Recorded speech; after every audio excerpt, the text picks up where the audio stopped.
মানলে জান্নাতি, নবী না মাইনা শুধু কোরআন কোরআন বললে জান্নাত পাইবা কিনাটার গ্যারান্টি কেউ দিতে পারবে না। কথা কন্যা ঠিক কিনা? এ দুস্থ বুজুর্গের দল শুনো, আল্লাহর নবী রাহমাতুল লিল আলামিন নবী হযরত আবু দারদা রাদিয়াল্লাহু তাআলা আনহুর হাদিসের মাধ্যমে জানায়া দেন, নবী আমার বলে সাহাবায়ে কেরাম তোমরা যদি ইমানদার হও, মুত্তাকি হও। নবীজি কেন সাহাবায়ে কেরামকে এই কথা বললেন? তোমরা যদি ইমানদার হও, কারণ নবীর মজলিসে শুধু ইমানদাররা বইয়া থাকতো না। নবীর দরবারের কথা শুনা শুনা আমার নবীরে মারবার লাগা আবু জাহেলের লগে বুদ্ধি করতে এমন কোন মুনাফিক নবীর দরবারে থাকতো। কথা কি বুঝতেছেন আপনারা? নবী বললেন, এ উপস্থিত সাহাবায়ে কেরাম তোমরা যদি মুমিন হও, তার মানে উপস্থিতের মাঝে যদি যে তো বলছে সন্দেহ আছে তাকিদ লাগিয়ে দিছে, এটা আছে সন্দেহ।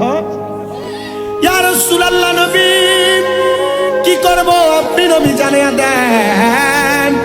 নবী আমার বলে তাহলে তোমরা আল্লাহ তাআলার কুরআনুল কারীমকে তোমরা পাকড়াও করো, ধরো। ইয়া রাসূলুল্লাহ ধরলে লাভটা কি হয়? বলে যদি তোমরা ধরার পর মানার পর তোমরা তোমাদের জীবনে বাস্তবায়ন করতে পারো তাহলে তোমরা জান্নাতি হইবা। হ্যাঁ প্রিয় মুসলমান ইমানদার, এউলুকান্দির বাবারা, এখানে যারা যারা কোরআন পড়তে পারেন না একটু কি আফসোস লাগে না? যারা যারা কোরআন পড়তে পারেন না একটু কি মনে মায়া লাগে না?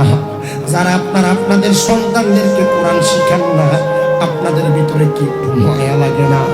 আপনাদের ভিতরে কি একটু টেনশন লাগে না? এই কোরআন না শিখতে পেরা আল্লাহর কাজ করার মধ্যে আপনি কি জবাব দিবেন? এই মুরব্বী বাবারা, এই কোরআনুল কারীম আপনার কত বড় উপকারে আসবে আপনি জানেন? নবী আমার জানাই রে উম্মতের দলেরা দুনিয়ার জন্মের মধ্যে থাইকা যদি কোনো মা বাবার সন্তান জন্ম দেয় আর ওই মা বাপ যদি তাদের সন্তানকে কোরআন না শিখায়, ওই সন্তান যখন ইন্তেকাল করবে কবরের পরে হাসর, হাসরের পরে মিজান, মিজানের পরে ফুলসিরাতের সামনে যখন যাবে ওই সন্তানকে ফেরেশতারা প্রশ্ন করবে আল্লাহ তাআলার কোরআনুল কারীম তেলাওয়াত করার জন্য। সন্তান তখন বলবে আমার মা আমারে কোরআন শিখায় নাই, আমার বাবা আমারে কোরআন শিখায় নাই।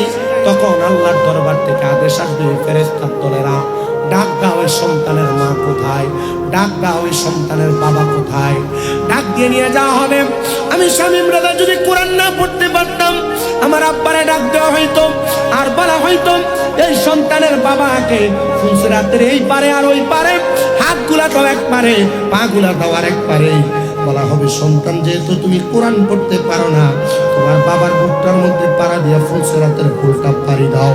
যে সন্তান আপনার গায়ের সাথে একবার পাও লাগলে আপনার দুইবার তিনবার সালাম করে, যে সন্তান আপনার সঙ্গে কবিয়াদুরি হয়ে গেলে আপনার পায়ে ধরে ধরে মাপ চাই, ওই সন্তান আপনি বাবা মার বুকের মধ্যে পাড়া দিয়ে ফুলসিরাত পার